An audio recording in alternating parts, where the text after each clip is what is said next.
Hey guys, welcome to another episode of the LOWBAT podcast. On episode 22, Casey and I sit down with a veteran musician of the 757 punk rock community, Gabe Dyson. We catch up with Gabe since he recently moved to Austin, Texas, where he's been working with a new project called Fortune Hearts. We also talk about some cool stories he has while touring with Audiostrobelight, and he shares some really important advice to bands coming up in the music scene. Smash the subscribe button and let us know what you think of this episode in the comments. Thanks for listening, and enjoy this conversation with Gabriel.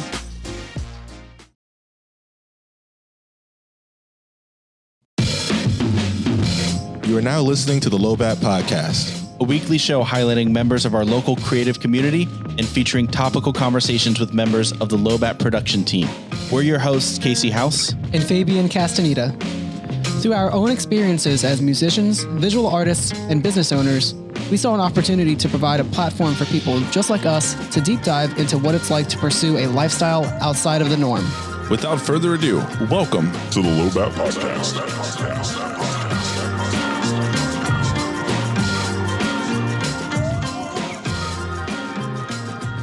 Hey, what's going on, everyone? Welcome to another episode of the LOWBAT podcast. We have a really weird setup going on right now.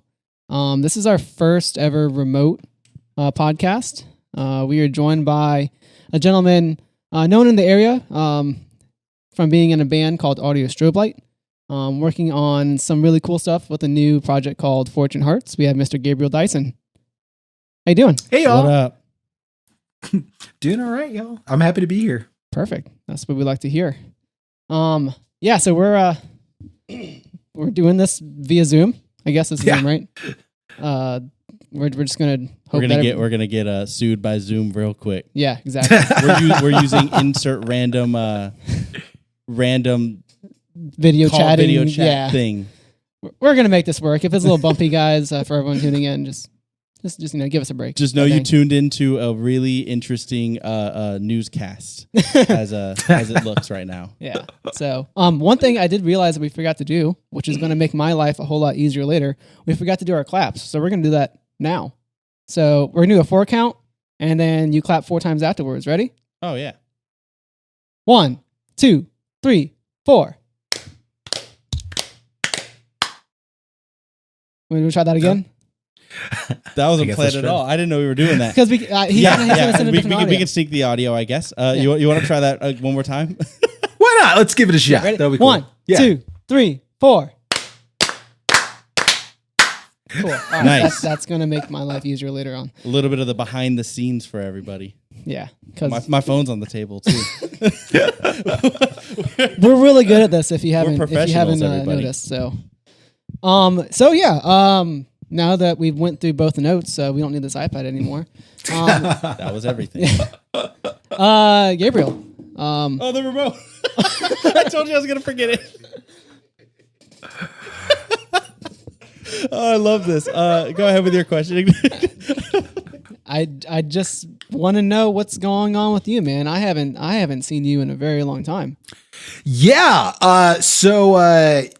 About 2 years ago, I moved to Texas, which was kind of a wild for a lot of people who don't really know my backstory. It kind of came out of left field. I used to live here. So back when I was a teenager, me and my fam moved out to Austin, right when I was starting high school. Lived out here all the way up until into my junior year of high school. Wasn't really having a great time out here. Moved back to Virginia and ended up getting involved in the punk rock scene, and I just never left. I stayed there, went to college up in Harrisonburg, and then my junior year of college, we started Strobelight. I was 19 years old. Kind of started the whole thing for funsies with my friends, and then all of a sudden it became my life till I was 33. Came back to Texas to be close to my fam. My girlfriend got into University of Texas at Austin for screenwriting, and we moved out here right before the pandemic. And I've been out here and just doing music and stuff. It's been wild. So you started in Virginia originally? Yeah, was born in Norfolk, lived there all the way up till I was 12, 13, and then we moved to Texas. Okay. And you're living in Austin. That's a big point of conversation for me because I'm a massive fan of Austin. Yeah. Ever since I discovered, I don't know if you're familiar with Rooster Teeth. Yeah. Okay, yeah. So they're based out of Austin, and I discovered them in like 2010, and I was like, Austin seems really cool. And then I went to their convention, RTX. I've gone twice, and I've been to Austin one other time. I think, or maybe only once. I don't know. Doesn't matter. Loved it.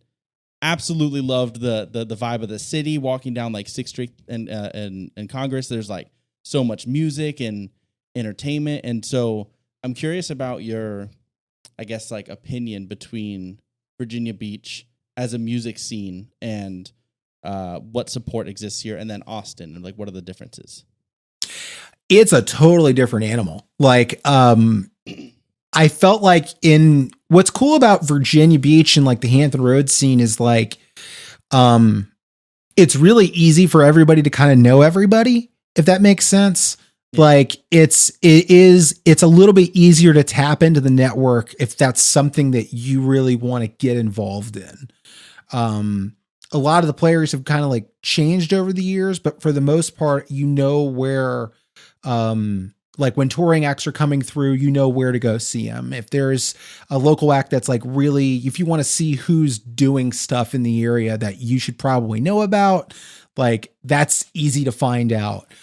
Here it's such a different animal. Like there's so many like Norva size clubs here, which is kind of like kind of a mind fuck when you really think about it.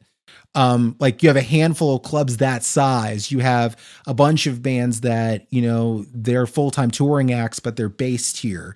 You have acts that they just don't leave the state. Like they, you know, they're able to just make a living just touring the major cities here. Whoa. So it's a little harder for you to be able to kind of break through. When I moved here, actually, it was a really hard time kind of figuring out what was going on here. I didn't really know anybody. Most of the people I went to high school with don't live here anymore.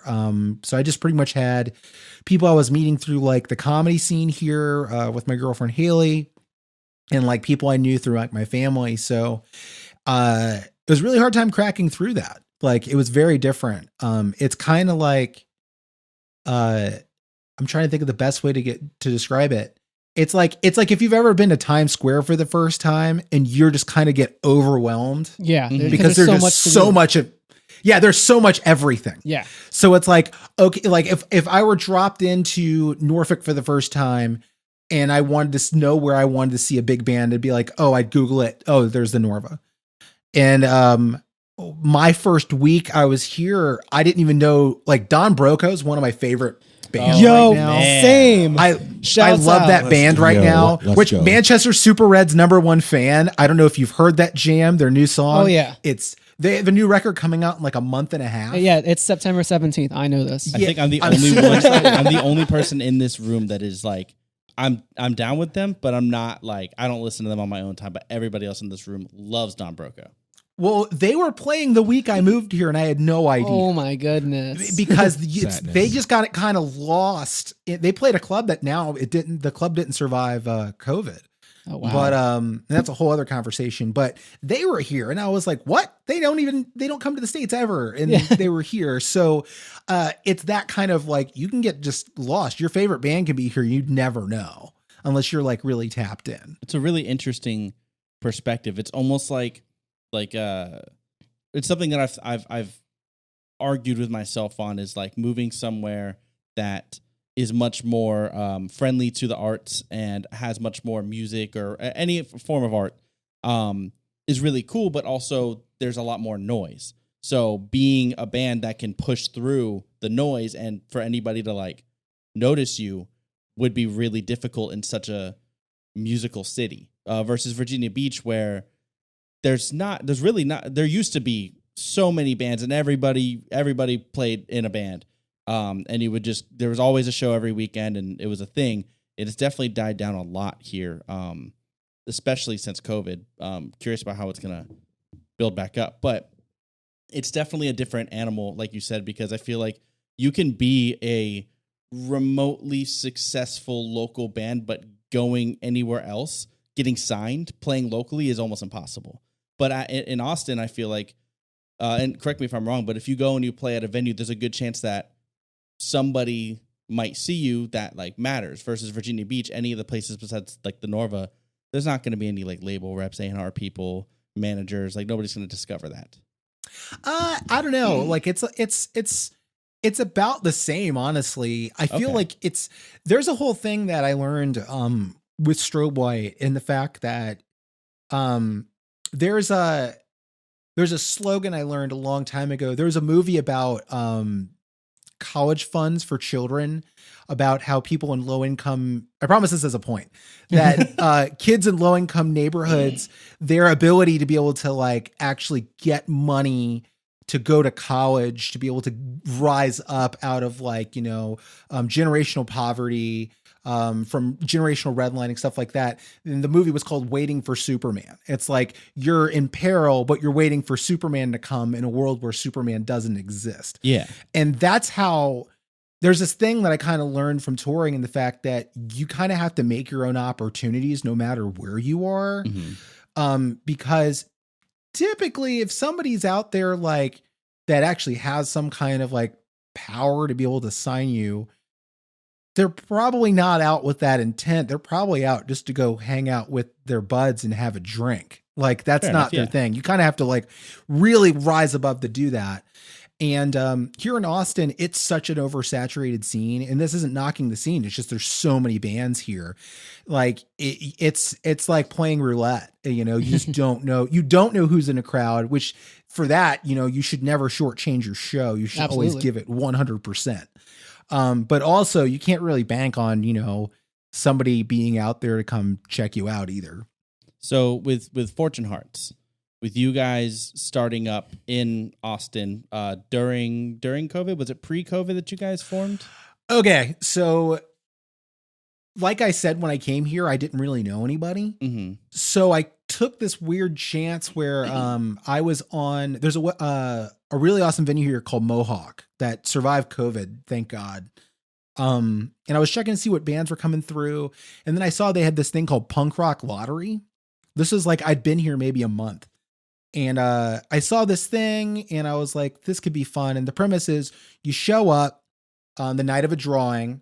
It was like, I think it was the day after Halloween, and you sign up for what position in a band you can play. So if you're a vocalist or you play guitar or whatever, and then they draw 10 bands out of a hat.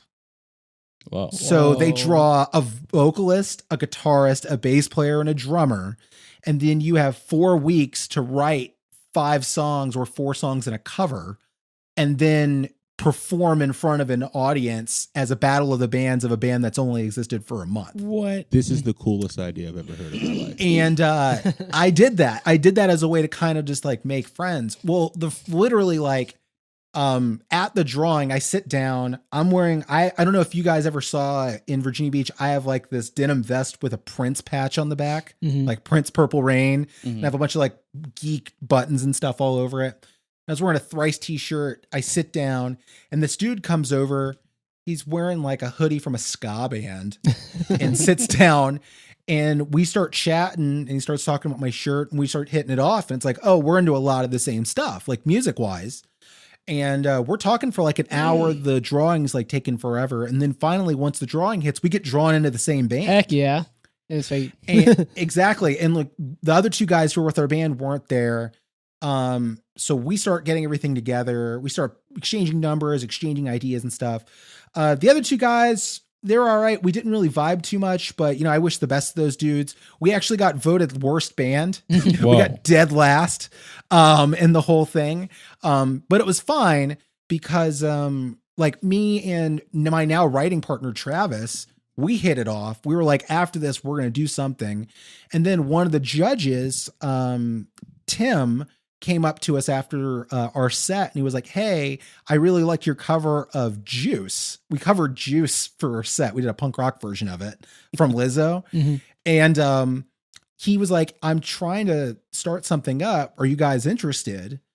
And we were like, yeah. And we brought in his friend Greg, who was playing drums for another band that night, but he also played bass.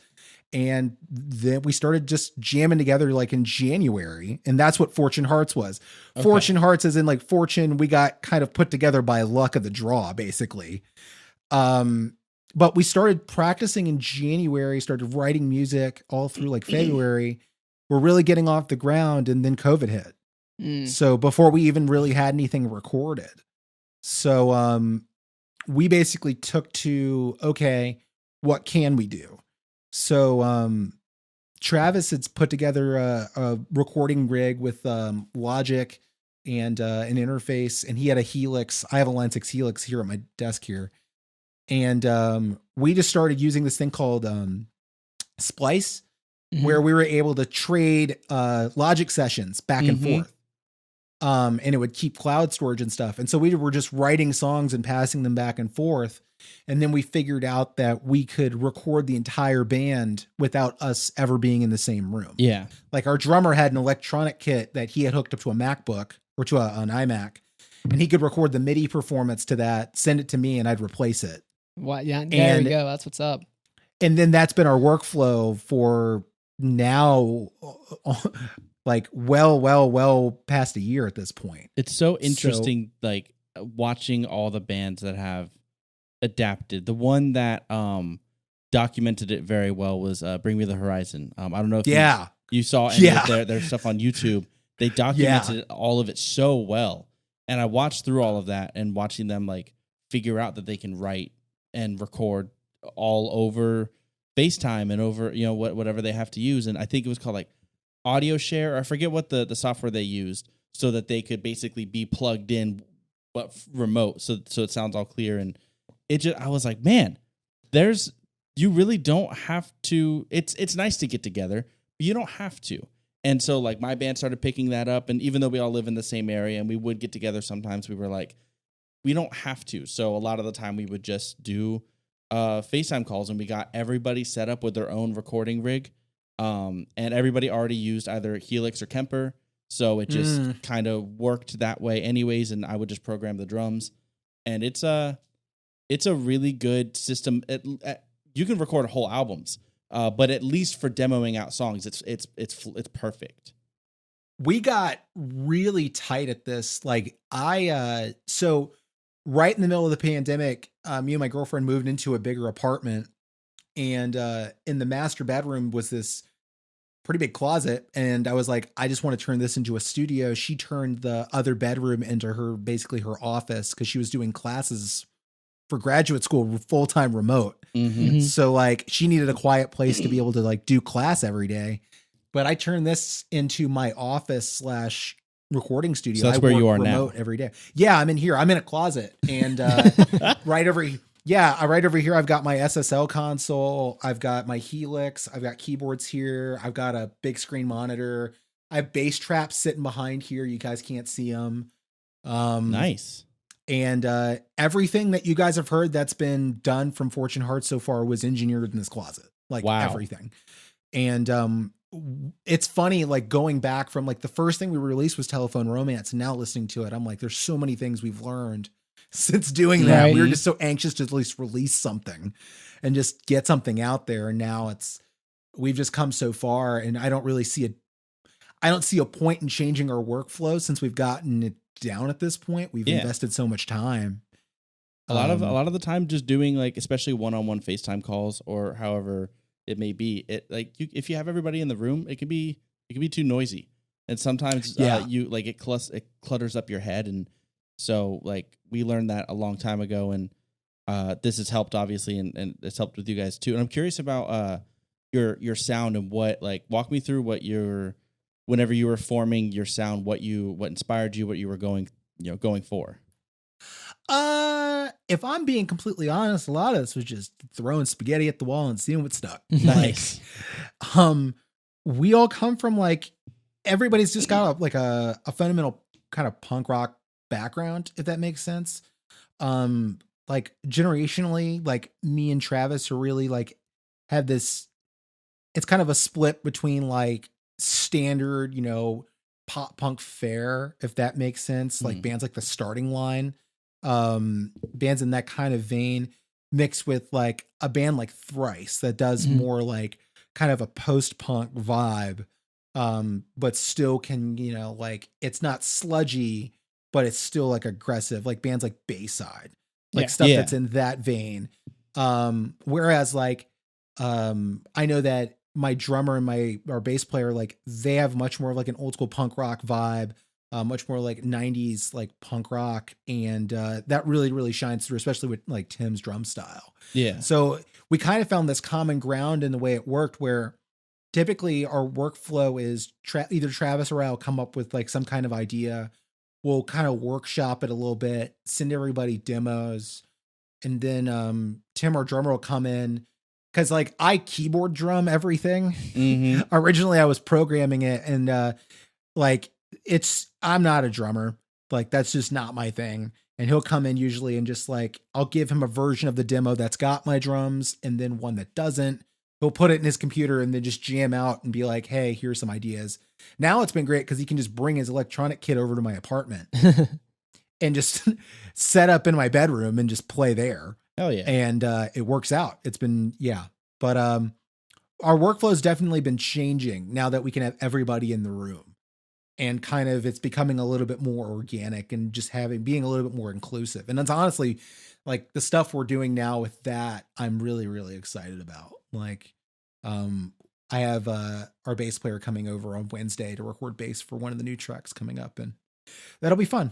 I can really hear the influences that you mentioned vocally, specifically like Bayside, thrice, all that stuff, because there's like in my, like whenever you lived here, everybody that I knew absolutely looked up to your vocals, and I think I mentioned it. You actually helped out my first band's vocalist Ryan after like about. Oh yeah, I remember Ryan. Yeah. So like there was a lot there, and there's this like emotional like I don't even know how to describe it because it's really unique, but it's like there's clarity, there's a lot of like you can tell that there's technique, but there's emotion behind it too, and it really comes through in this project a lot. I can hear it's just like very emotional singing, and I think it fits really, really well. Thank you. Like this is just, I don't know, like I always love what I was doing with Strobelight. I got to do that. I was really fortunate to be able to do that for like 13 years. And that's a really big part. Like I'm 35. So like that's a big chunk of my life. Like I started doing like I said, like when I was 19, and this is kind of giving me an opportunity to do something different and do some stuff that's really been like, things I've wanted to kind of experiment with before, and just kind of explore it and just see what happens. Yeah. Like really, it's just, I've just been wanting to try to do something different, and this has been an experiment in that, Hey Gabe, I have a question for you. What's up? So, okay, how do I want to put this? So you say being like 35 and Austin being just such a bigger place than Virginia Beach and really Hampton Roads is. Do you find that there are a lot more bands of people with older members? And I mean like 40 plus. Yeah, actually, that's like a whole thing. I mean, in my band, actually, my drummer and bass player are both in their mid 40s. Like that's a thing. And they're both, that experience really shines through, if I'm being honest. Mm-hmm. And that's something you see a lot around here, actually. Like you have people who they may have been in other touring bands, or they may have just been doing this forever. And it comes from a place of experience where you have people who have made this their thing and they just don't stop playing, Yeah. And like, as you mentioned earlier, like being like in Texas, like there are so many different like vibrant music scenes just in the state where you don't have to tour the country to like find success. Like Texas is huge. Texas is big, and there's like at least 6 or 7 markets that you can just hit. I know that I think Born of Osiris just announced a tour, and that it's all in Texas. There's 7 dates in Texas, and wow, and that's crazy because that can be lucrative, and you can do that and make it work. Yeah. What was that band that did that Cranberries cover like 2 years ago that got Bad kind Wolves? of... Yeah. Their singer, he's not with them anymore. But he just did a Texas tour. Like he did like 4 or 5 dates just in Texas. I follow his guitar player on Instagram, and it was like, that was a bizarre choice. Like he started his tour in Austin. Mm-hmm. I don't know if he lives here or not. Wouldn't surprise me. But yeah, like did a whole run in Texas, and I'm like, okay, that's pretty cool. Like, but that's like, you're right. Like that's a whole thing here where there's some bands that just, they can do the circuit here, especially if you're just trying to build up a fan base. There are more major cities that are close together. You know, it's like you drive 6 hours from here, you're still in fucking Texas. Like, Yeah, no kidding. I've definitely seen that meme on Facebook where it's like east into Texas to west into Texas is like 12, 13 hours, and north to south is like 13 to 15 hours. I don't know. It's a That's huge so absurd. state. yeah, and we're dead in the middle. Like we're in almost the exact center of the state. So That is very useful. How do you feel about the scope of the music scene now that the COVID regulations are pulling back? Are things building back up? Or is there a buzz and excitement about it? Or did it take its toll? To a degree, it took its toll. A lot of venues didn't make it. There was a big company here called Margin Walker that was responsible for bringing in all the cool shows. Mm-hmm. They brought those in, and with that, like that place I was saying, Don Broco, they were playing at Barracuda. They don't exist anymore. That place is gone. It's now a comedy club called The Creek in the Cave. That is frequented by Rogan and a bunch of other people. Oh wow! I forgot he is in Austin now. Yeah, he's Hey, bringing hold all on. the people. No. Wait, you're not just gonna glance by that. Like, you don't just get to glance by Seth Rogen casually walking up. Joe. No, Rogan. not Joe Joe Rogan. Joe Rogan. Well, Dang, I don't care Tyler. anymore. Fuck that dude. Dang, Tyler. Nah, Shit. Seth Rogen's up smoking that BC bud right now. Yeah. Over in Oh Hollywood. my god! You said, fuck that dude. I was so excited, Nah. was- Yeah, you got Joe Rogan here.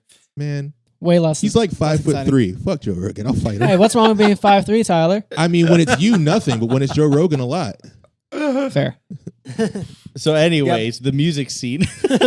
Yeah, it's exciting. Like right now, like people are getting back out there. It's been awesome. Like it was kind of a slow start for us to really do it, especially since we're a new band. Like I forgot how hard it is to start something from scratch. Right. You had like It's 13 so plus difficult. years. And With the it's band a that lot was tougher good. than you think. Because honestly, when you first started, like things were different. The internet wasn't what it is today. How old are you guys?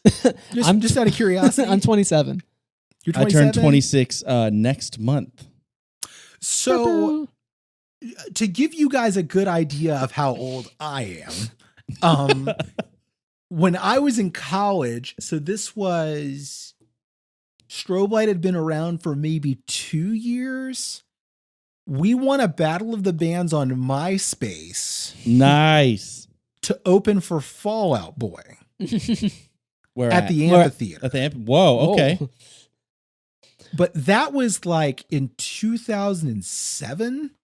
And that was like you're grinding it out on MySpace. Right. Like, and it was like, and even then the scene wasn't nearly as oversaturated as it is even now. Like there was a period there when, and I have a whole theory behind this, but there was a period there, like right around 2012, 2013 is when Strobelight got signed. That was when things like really started kind of taking off and we started touring full time. And then right after that is when things got really, really saturated. And then it kind of died off for a little while. And now like between things like SoundCloud and TikTok, it's oversaturated now again. Mhm. So you have like a lot more talent that's out there, like all fighting for the same spots. So even here where there's like a million venues, there's a lot of competition trying to like, I guess, get into things and get attention. And being a band that's starting from scratch, it's a little bit harder to kind of get in, though it's starting to like open back up, which is pretty exciting. We've got some stuff coming up now, like date wise, which is really exciting. That's good to hear. But But it's crazy to see like all these bands that you see bands that got really used to all of a sudden being home for the year, who have never been home for more than 3 months because they've been on the cycle. And now they've just all of a sudden decided they're just done touring because they want the domestic life. Or you have people who started bands over the pandemic or right before, took off because of social media, and now are blowing up and diving in.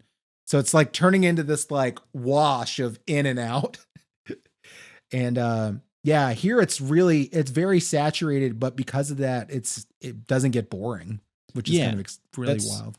I've been incredibly curious about how Virginia Beach and Virginia, I guess, in Richmond, like the surrounding areas, is going to handle this, because the music scene right before the pandemic, in my opinion, I won't speak for anybody else, but was struggling and falling apart. People just weren't really playing in bands anymore. There were issues with some of the heavier sides of the music scenes being destructive, and a lot of places just kind of didn't really want to put on shows anymore. They only wanted to put on like cover bands and stuff like that. So a lot of the venues died out, like Shaka's specifically being like the main one that most mid-sized bands could go and play is gone. And that happened pre-COVID. And then COVID happened and took out a couple more. And now that the regulations are chilling out, it's been really interesting to see. And we actually just I went to my first show since COVID, which was his band's headlining show at the Canal Club, and it went incredibly well. I'll speak from my perspective, and then you can jump in. But went there not knowing what to expect. Obviously, first show back, could be a buzz, but people could be kind of done with it. Nope. Sold really, really well. Place was really packed out really well. All the bands that played really well.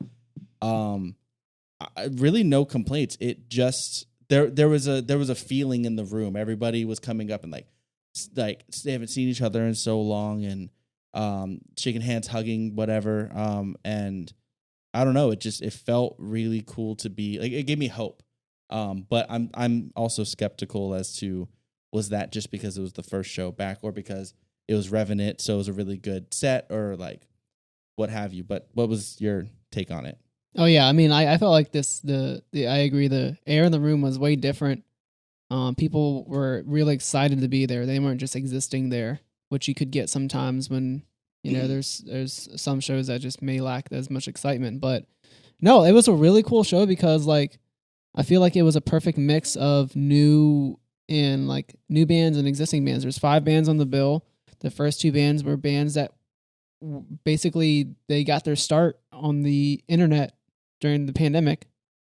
And then 2 other bands played that were existing bands that are, coming out of the pandemic. And then, us headlining. Like, I feel like that's a pretty good sign that, things are going to be good in our area, at least in the Richmond area. We'll see what Hampton Roads looks like. But I've also seen a bunch of event pages for like plenty of other like genres of music and scenes. A lot of punk shows going around, Norfolk Tap House and things like that. So it's a really exciting time, and I really want to see how it all shakes out in the next few months. Shout out to Mark as well, formerly of Aspire, now Legacy. Because he like back swinging, like based on what I'm seeing, he is booking his ass off, getting everybody out here that he can. Like he's a big part of what's keeping the music scene in this area alive at all. So like big shout out to Mark. Shout out to Mark Freeze. Yeah, I absolutely adore that guy. Like he always had strobe lights back, like through everything. Like that dude, like I can't say enough good things about him. Like I just absolutely love that guy. I actually saw footage from your show at Canal from Brian Zawacki. Yeah, I love Dead Friends. Like, yeah, dude, they love Dead Friends. Ooh, they killed it. Dead Friends ripped. Shout out to them. I had never seen them play live. I had seen them practice before because I used to practice in the same area, but I had never seen them play live. They're fantastic. Their stage presence is great. Their drummer's so freaking good too. Oh, Christian? Yeah, he is. I don't know how, he's a monster. So he was back when Christian, he's going to hate me telling this story. Back when he was really young, like he was very young. He was, I think, a teenager at the time, was playing drums for a band that did Cornerstone Festival while Strobelight did it. I don't know if you guys are familiar with Cornerstone at all. Yeah, I know what it is. I'm not.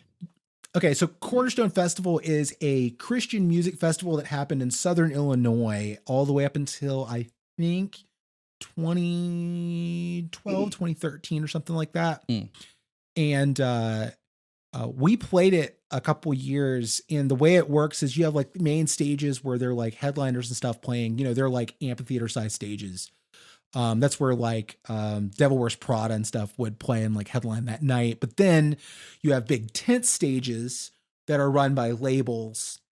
We were out there, I think the second year on an invite from a label that was out there. But then the rest of the space as a camping festival is campsites that have these things called generator stages. Oh boy. And the way that works is they're literally like run by like a gasoline generator, and you bring a PA and sometimes a stage, and sometimes you're just playing in a grass plot.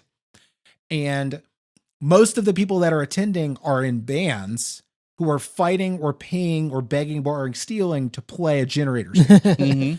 And you just play day in, day out pretty much on these things. And you just like learn to network and like talk to people that comes to see you play for 30 minutes in like the blistering heat in July in Southern Illinois. Nice. Well, Christian's band, the band Christian was in, was trying to break Devil Wears Prada's record of how many stages to play over the course of the week of the festival. Okay. So they were playing like 4 times a day, the same set. And the dude would just like, it is the best test of you as like a musician. If you can do it consistently every day like that, like you're a monster. And like he was like maybe 16, 17 years old doing this and like crushing drummers that were out there. Just, they were always watching and being like, what the hell is up with this guy? He's really good. And he's just only gotten better. Like watching him grow up is just like ridiculous. And then Brian started playing for Strobelight off and on. And like, I always loved playing with that guy because he's just so damn good. Like he would just pick up stuff so fast.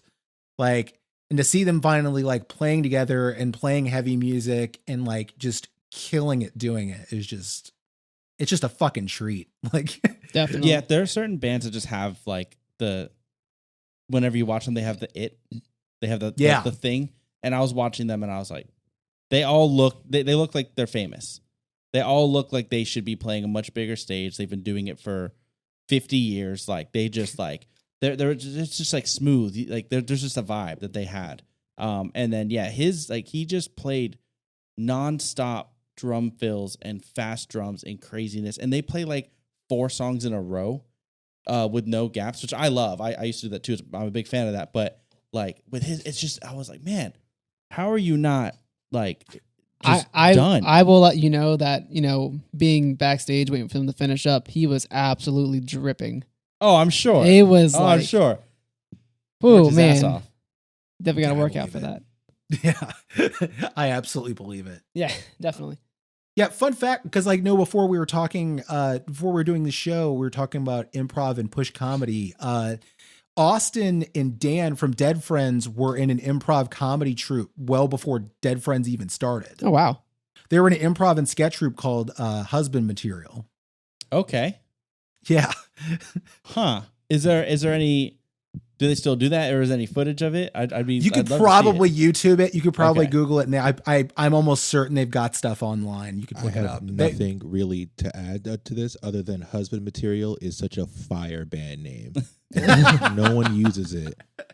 I'm probably still not, but someone that listens to should definitely use Husband Material. All right, I'm taking it right now.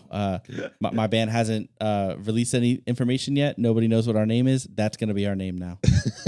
That's awesome. Better text Jared right now. Oh yeah, no, I'll let everybody know. Hey, the name changed. Casey, I'm surprised you haven't seen that Cornerstone video of Prada playing a generator stage in like 2006. I probably have. Yeah. I don't remember. I'll anything. show you after this. Okay, And you'll be my like, oh yeah, memory I've definitely is- seen this. My memory is awful. It's madness. It's absolute madness. Okay, so now that things are, again, as we've mentioned, calming down, where do you guys have a game plan of like what it is you're looking to do? Is it do the local circuit, do the Texas circuit? Like what's your plan? Don't really have a plan right now. Nice. I'm being Hell honest. yeah. Like right now, we're just having fun. Yeah, like, that's the way to do it. like without sounding jaded, it's one of those things where there's the hard part about being in a band that's been doing stuff. That's like the hardest way to like the worst way to put it. Mm-hmm. But like with Strobelight, it was always about, you have to keep pushing forward. It's always about keeping that momentum going because you fought so hard to establish that. Yeah. Like, and that stuff takes a long time. And I'm really stoked that those guys are still doing it. I'm really glad that those guys are keeping it going because it's something that, we all really like fought for a really long time to get to where that band is. And I know they want to even push it even further, and hell yeah to that. Doing this from scratch with this new act has made me kind of just want to discover what that is for this. Yeah. And I think that's kind of where everybody else is we're just kind of just figuring this out. Like, especially since we started this before the pandemic and then the pandemic happened. And so now it's, all right, what do we do now? We're just releasing material, playing shows, and just kind of figuring out what the next step is. Really. Right. And sometimes keeping things organic like that is the best thing to do because, something happens, whatever happens because of what you're doing, you just kind of follow your nose and see where it leads you. Yeah. Like something I don't think a lot of people talk about is burnout. Like, yeah. Have you guys experienced that? Is that something that you guys have experienced? Yeah. Like, my girlfriend and I, like right before the pandemic started, like before we move even out here, it's something we were discussing is that people have creative burnout and then they don't acknowledge it. Like they don't acknowledge that maybe there's, external circumstances around their life that puts stress on your creativity. And then when you multiply that by a group of people that can just, you can just get burnt out of stuff really quick. And right now, where we're kind of at is like, I want to do this in a way where it stays fun and doesn't kind of just immediately like, you just like give it everything, burn. And then you're sick of it. You don't want to do it anymore. Mm-hmm. And that just sounds like the least fun thing ever. Like, I'm like, we've put so much time into figuring out how to do this damn thing in a year that was awful.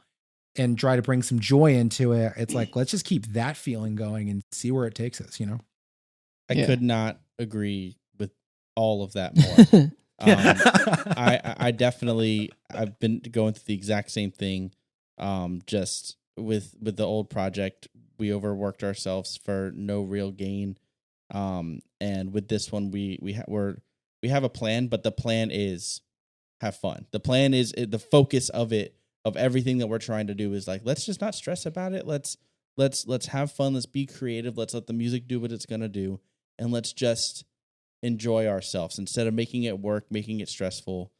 The one thing I'm not looking forward to is trying to sell tickets again. I hate doing that. Selling tickets is such a nightmare. Don't do it. Don't do it. Well, how do you not do it? Don't do it. Refuse to do it. Don't get on those shows. Refuse it. Don't do it. And the thing is, anybody who hears me say this, don't do it. It is the biggest, most predatory practice in music today. I will stand my ground right now to anybody that hears this. Stop it. Put money into your promotion and let your band sell themselves. Don't make them sell their souls for this bullshit. It's not worth it. I sold a chunk of my youth doing that bullshit for no gain. It's not worth it. Don't do it. Whoa. Okay. I mean, I completely agree. That feels I feel validated in hearing that almost, and I know Ethan does too. He just gave me a look because we actually just recently talked about this. No, we got to a point with Strobelight where we just refused to do it. We're like, look, like, why are you asking us to do this when like we're gonna if a promoter's job is to promote. Yeah. So if they're making you sell tickets, they're not doing their job. So if if they're not promoting a show and they're expecting you to sell tickets, you don't sell tickets, people don't come. What they're taxing you on is your friends, not your fans. It's not your fault that they didn't reach out to people who should be listening to you in the first place. I feel like I'm in a what therapy they're doing session, is, right? And I'm hearing exactly what like I need to hear. It's great. And this was a thing with Strobelight, because like we got to a point where we were aging out of our fans being our direct like one-to-one friends. Yeah.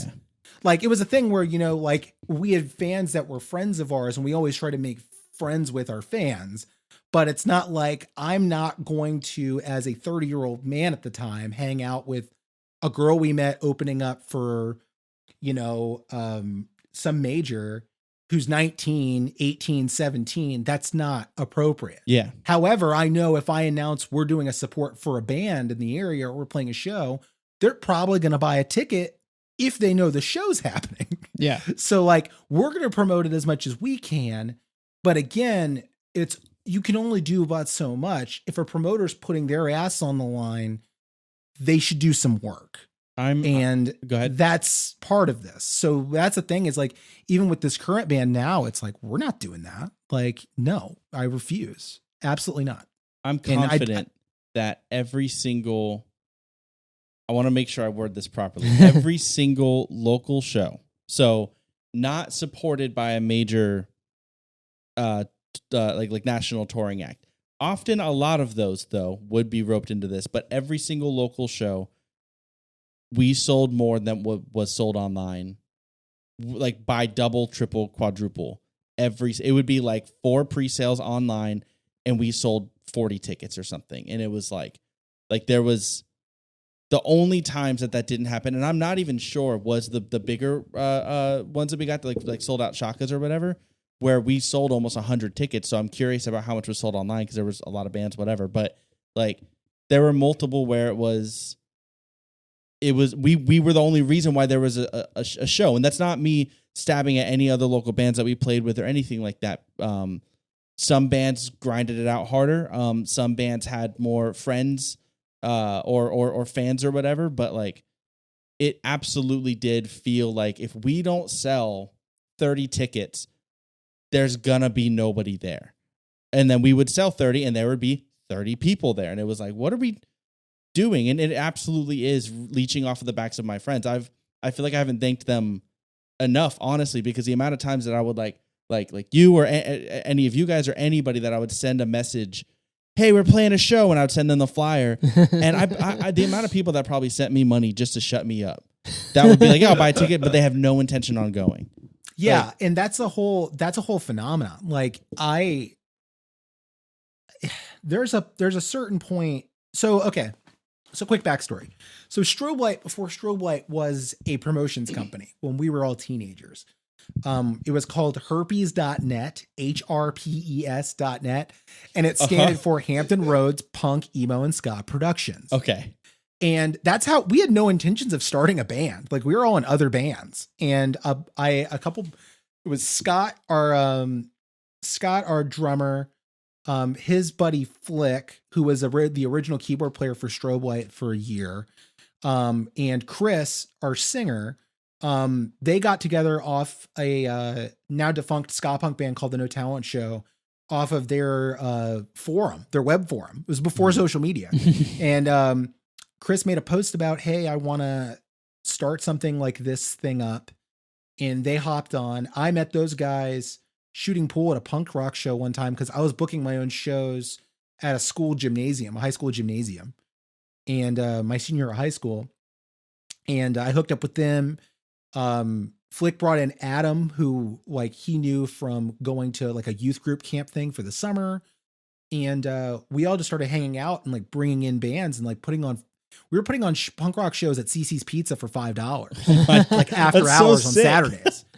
And like they had a deal with us where it was like $5 and it was all you can eat pizza for the kids. And then you can go see 2 or 3 punk rock bands. Everybody got paid because they made a deal with us because we'd always pack the thing out. And it got to a point where we were bringing in shows at the Norva. Like we brought Circus Survive there for the first time. We brought in All American Rejects. It was like their first time coming to like Virginia. And that was like, we learned how this stuff kind of works from a business perspective, from a grassroots perspective. And then flash forward, like some of the guys started going to college. I'd already been in school. And since we were already in other bands, we were like, fuck it. Let's for our last show, it'd be really funny if we like wrote a couple of songs and Gabriel, if you can hear us, just pause real quick. Show. So we did it. Technical difficulties. I think it was like 4 or 5 songs. Cover music, but I don't. We did the show. We had a good time. Did the whole thing just crash? Let's do it again. And so next time we were on college break, we did it. And then it just kept going. Our monitor's gone. We had no intention of ever actually starting a band and like doing the band thing. It was just a thing we did when we were on break. Everything was going so well. Now we're gonna have to make a cut. You know what? Shout outs to us. Did I lose you guys? This is the first one in like what? Almost an hour. What's up? Oh, we're back. We're back. Okay. Little bit of Can you hear us? You guys are muted. Oh, we're muted. I'm muted. Can you hear us? Oh no! Oh no! What's that? Oh no! I can't hear you guys. You're muted. Like your Zoom screen's muted. 1 second. Oh my god! Oh man, it was such a good. You know what? Shout outs to us. I think I fixed it. Okay. Hey. Do we know what happened? Did the Zoom call just drop? It just died. Okay. Are we still recording? Yeah. Hell. Oh man. Where did you guys lose me? You were talking about you were getting into the business side of everything. Okay. Do you want me to just pick it back up? I'm Yeah. sorry. Real quick before you do, shows at CC's Pizza is like again genius idea. You were clearly ahead of the curve. Like if I was born in 1994, if I was born any earlier, I feel like I would have actually been like a show kid, or what that version of like a show kid was.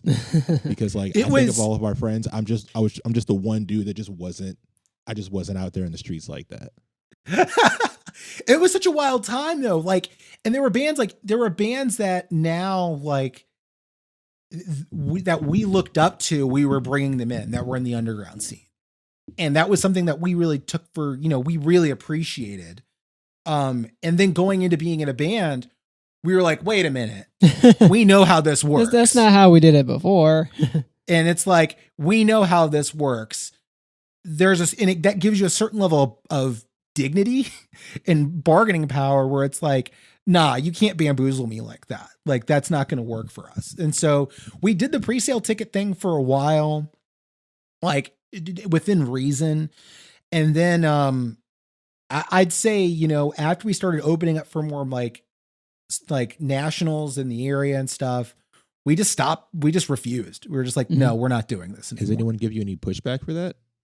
Yeah. And then we just decided to stop playing their shows. That was it. And then they always came back. They always came back. Really?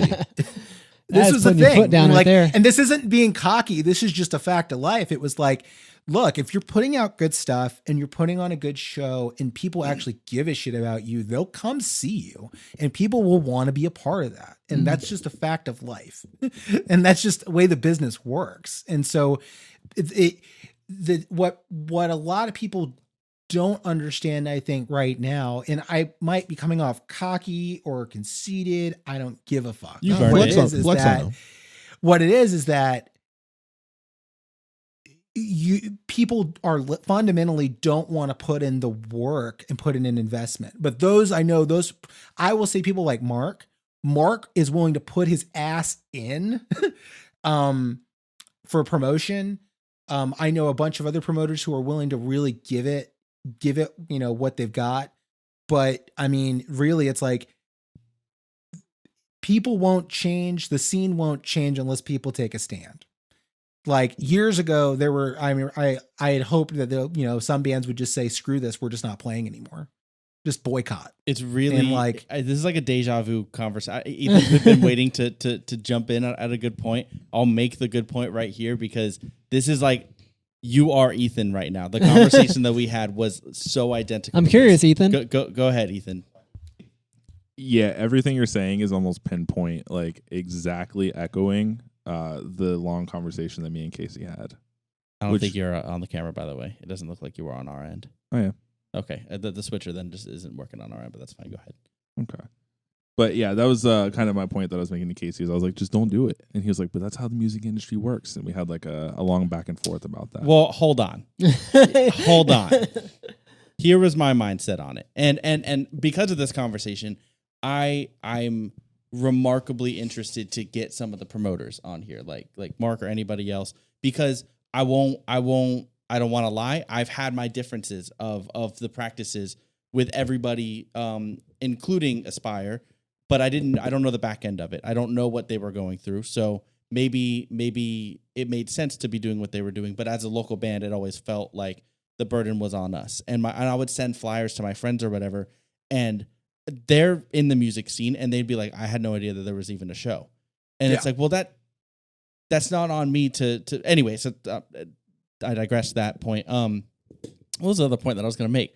The fact that by saying that's the way that the music industry is, my point with that was that as one individual local band, it's really hard to take a stand and not just be lost in the dark. As a brand new band who can't pull 100 people just off of the fact that we're a band or whatever.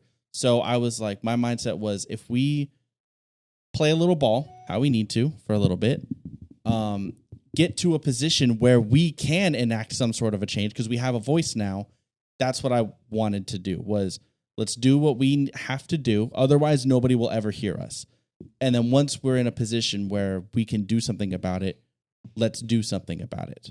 So that was a little bit of context, I guess. Yeah, I mean, you have to, like, any band has to take their lumps, because when you're just starting, you got to be able to build your fan base, and the way to do that is to get your music out to some people so they can come see you at a show. You shouldn't be used as a scapegoat in order to make sure a show has people there and ticket sales are pulled and things like that. But you got to promote yourself. If you do your due diligence of posting the way you need to post, putting out good content the way you need to be able to do that, it's going to happen.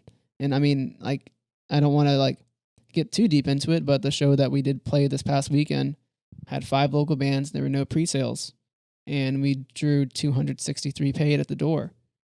Like, that's legit. And I feel like maybe that's a sign that, just let it happen, and then it's going to be successful. Yeah. There's a thing here that I heard I've seen this in other markets when we were touring, with Strobelight was touring. They do it a lot here where the venue will promote the shit out of the show, promoter will promote the shit out of the show, and then they ask at the door who you were there to see. Oh, that's cool. I like it. They take a tally, and then they'll do a door deal based off of that. Yeah, I've also seen on a lot of online ticketing links, there'll be a drop down.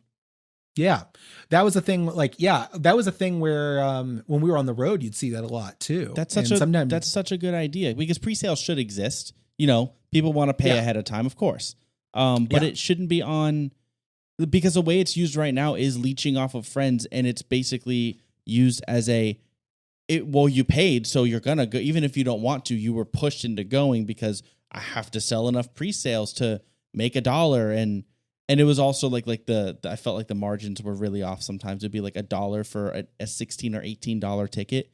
Like the band gets $1 per ticket, but it was an $18 ticket. It was like, what? Come on. Yeah, it depends on. Yeah, it really depends on, like, I guess if you're doing a national support, what their guarantee and stuff is. Yeah. But I see what you're saying though. It's like the overhead math doesn't. But work that's something that, like, I don't know the inner workings of that much. So like having that conversation, I think that a lot of people need to hear that, and I also think that the promoters need to hear more directly from the bands without being afraid, like as a band being afraid of being blacklisted or whatever. Because if you do it at a show, it looks a little different. But if it's just a conversation, like, I think that this is honestly like a really helpful conversation for people to hear that side of it, honestly. Yeah, like, I don't know, like, what's funny about it, and I think what's kind of fucked up about it, is that if you were to take your band and you drove just 6 hours north, you'd be treated as a touring band and they'd be paying you. Yep. So what's the problem? That's what I tell. That's my thing, is that if all of a sudden you're out of market, you're a touring band and you're treating as such, then why the hell in your hometown are you being asked to pre-sell tickets? I think it's a mixture of the culture for one, for two, the touring bands not supporting it that much, or the promoters are. I had a point. Taking on like the risk losing they it should. again. I hate that I keep losing my train of thought. It's 'cause I thought it was a really it's good so point. hard. This grind that you have to do is so hard because you want to play out. Luckily, there are promoters out there that want to support you by posting a show. I But I mean, think more needs to be done than one post, because only the people that follow that account are going to see it. And it's a different culture now, and I get that, because like back in the early 2000s, you could go to like Hot Topic at the mall or see places with shit Flyers flyers. everywhere, Like flyers mattered. Postings around schools mattered. But now, like there aren't very many young local bands, for one, at least in this area. So that younger crowd isn't coming out. And then the most that I see a lot of the time, and I really hope it's changing, is one post from the promoter's page, like not from their personal page, but from the actual promotion company, Facebook or yeah. whatever. And it's like, that's only going to reach so many people. You're only posting it once. You're not putting any money behind it. You're not reaching out to people. So it falls almost entirely on the band. So with the show you guys played, I'm really curious how much promotion was done, if it was done mostly from the bands. Like, I think I was that getting idea ads of for the your drop show. down makes so much sense. Go ahead. I was getting ads for your show, like because I have, well, I guess because I have Virginia still in my like Facebook history or on something on Instagram. I was getting ads for your show, still seeing it. yeah, I mean, So, like, like, if, I knew about your show. the one thing I think is going to be a really big beneficiary from the pandemic is a lot of creators and bands got a little bit more social media literate. Yeah, Because that was the only Absolutely. way to do anything, because there weren't live shows. You had to be able to target your ads correctly. You had to be able to create content that was, usually on a weekly, like some sort of stream or something like that. And I think people, if they're smart, they're going to continue to do that to supplement what they can do in a live setting. And I think that's going to allow promotion to be a whole lot better moving forward. and something I see your generation, as an old man here, Go ahead. something I see your generation doing a lot more than stuff we did. There's just so much, like, and I know you always have, people have scene drama. Like that's always a thing. Like, especially when we were coming up, like the pop punk scene and stuff, there was always just something happening. But something that I see that you guys do is kind of lift each other up. And I feel like there just needs to be more of that, man. Like the idea of being able to create, the guys from Little Death up in Gloucester. Are you guys familiar with them? I'm not. So those dudes they're making like power pop, and it's really fun, but they're pretty much an internet band. Like Okay. that's their thing. They just had a song reach like 1 million streams on Spotify, which is Wow. bananas. Oh yeah. And one of the things I really appreciated that they did, this is about 2 years ago, maybe a year and a half ago or so, they made a playlist called I Fight Fire with Friends. And what it was a bunch of bands that they liked, that they appreciated and were friends with and liked the stuff they were making, and made a playlist of all those bands and just circulated it on their social media to say, here are people that we like, here are people that we listen to that you should listen to. Cool. And what's cool about that is you listen to that and that builds up everybody's Spotify numbers. Mhm. And then people are getting acquainted with bands that are probably regional that they've never heard of. And like, I want to see more of that. Like Yeah, something definitely. that we've been doing here is trying to connect with more like some of the bands that have just been doing this for a while, and like trying to connect with them and trying to just pool our resources together. And I think that's where it's going to come. I think where if anybody's gotten something from what COVID did, is that people can do a lot more as a creative collective than separately. And that's how everybody kind of can rise to the top. I'd love to see a community, especially back home with you guys, like to be able to just the acts that are making really cool art and really fun art, just share each other's shit every once in a while. Yeah. I like There's a it. band And, that you you know, really as- like. Yeah. As Go on. Casey had mentioned, there's not as many bands, that we know of. I mean, there Yeah. could be bands that are in the works that haven't announced yet. Yeah. But I do think that is a thing that's known in our community here. So that's why we're very supportive of the artists and creators that are doing things right now. They definitely didn't used to be. Not to I don't want to talk too much about myself or my experiences or anything like that, but to talk briefly about it with my first band, everybody hated us when we started. Every band that had any sort of a position in the local area talked shit publicly and privately about us. I was friends with people that were within those inner circles, so I would get told how much people were talking shit, and it was a lot. It was constant. We would play shows and people would it doesn't matter anyway. So there was a lot of shit that we went through, but admittedly we were very cringy. We did a lot of stuff that was a bit much, bit over the top, and we didn't know what we were doing. And I feel like my band went through that change. We started off when the scene was very toxic. Yeah. And everybody just shat on us so much, but we took it and we were like, okay, what's the root of what they're saying? Some of them, they're just talking shit, but some of them are saying something that we might be able to learn something from. And we did, and we worked at it, and we changed members, and we got through some different stuff, changed how we played, and we got a lot better. And then over a couple of years, I started actually getting a lot of people were coming up and apologizing to me about the differences that we had, and started supporting us a lot and posting our stuff and coming to our shows and stop mocking us. And there a camaraderie happened. And then that definitely is the way that a lot of the scene felt for a while pre-COVID. And it feels that way right now. Because Revenant's getting a lot of push right now. Dead Friends is. Hopefully they're going to release more stuff. I know they released a video not that long ago. Also, Emerald Beach. They're such a talented group of people. If you haven't heard of Emerald Beach, definitely look them up. Good dudes, good, phenomenal musicians. Great podcast guests. They were on episode they were 7 phenomenal or something like podcast guests as well. But they're a band that gives me a lot of hope personally, because just their skill, their supportiveness of other bands and what they want to do. I don't know. They're just very positive dudes all around, and so I think that they're a really good shining light for and they're also not heavy. They're pop rock. Yeah. They're really groovy. They're cool. They're a cool ass band. That's rad. Anyways, yeah, I just there's some good people left that are still trying to push people up here for sure. I don't know if you guys gotten into Star Coast yet. Have you guys checked them out? Yeah, I have. Oh my God. Those dudes were in a band called Costume Party back when they were teenagers in high school at Kempsville High and stuff. And we knew them when they were kids. They would open up for us. And then them as Star Coast is just, they regularly just blow me away. They just put out this amazing, phenomenal musicians. They just put out a vertical music video. It's TikTok aspect ratio. Whoa, really? Scroll.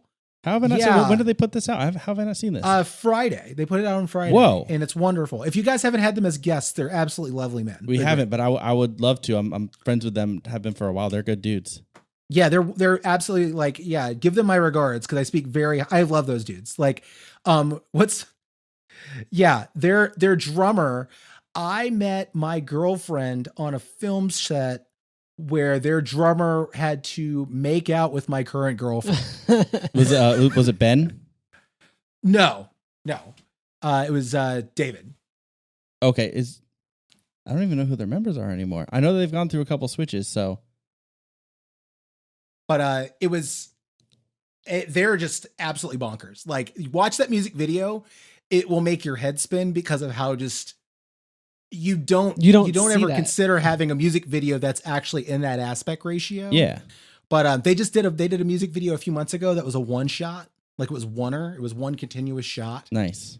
And it's just, they're doing some innovative stuff, and I want to see where they're doing. They're doing their first West Coast tour here in a couple days, I think. Heck yeah.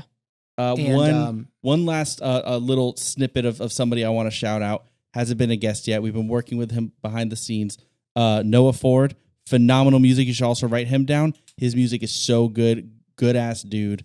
Really, really excited for what he has coming out. That's rad. But with that, probably good space to wrap it up. Was there anything that you wanted to talk about that we may have missed? Anything you wanted to plug or any questions you had for us? I got some pluggables. My personal Instagram is Slice of Dyson. That's my like main social media of choice. I mostly just post bullshit about our bunny and random, like we have a pet bunny. I post random bullshit about our bunny and like random stuff I eat. But Fortune Hearts, it's just at Fortune Hearts on all the socials. We just dropped a song called Falter. I guess it would have been a couple weeks ago by the time this comes out. We're really excited about it. We have a video coming out. I don't know if you guys had a chance to watch it yet. Yeah. But we have an animated video for a song called When You're Here, Your Family, coming out on July 30th. Mm-hmm. And it was animated by this amazing artist named Charles Hastings. He goes by the artist name of Solo Monk. He's a super talented dude. It's just this frenetic, really wild, weird animated music video. Oh yeah, I love really the art excited direction about with it. Yeah, we just kind of told him, I'm a big fan of his art. He was in a band that was label mates with Strobelight called Latin for Truth. And after that band kind of just wrapped up, he went full bore into like solo material. He wrote a book. Like he does these animated videos and animated doodles every day and posts them online. And like we just told him, here's a song and here are the lyrics, just go nuts. And have at it, yeah. And the thing he came back, he did that in 3 days. Whoa. Wait, he gave the whole video in 3 days? We commissioned it on last Wednesday and he gave it to us on Friday. That's nuts because of how much of it That's a lot. is time set or like the claps and how much of it was like right on time. That's crazy. It's something like 1,400 frames a minute and they're all hand drawn. Like it's bananas. Like this guy, if you have not checked him out, he's his socials, his YouTube is I think TSAL Collective, and he did a music video, an animated video in that style for every song on his album that he just released like a week or so ago. It's ridiculous. I highly recommend checking out. What were you about to say, Tyler? I was going to ask for his Instagram name again. Oh, well, there you go. There we go. No. What, the artist's Instagram? I don't know his Instagram.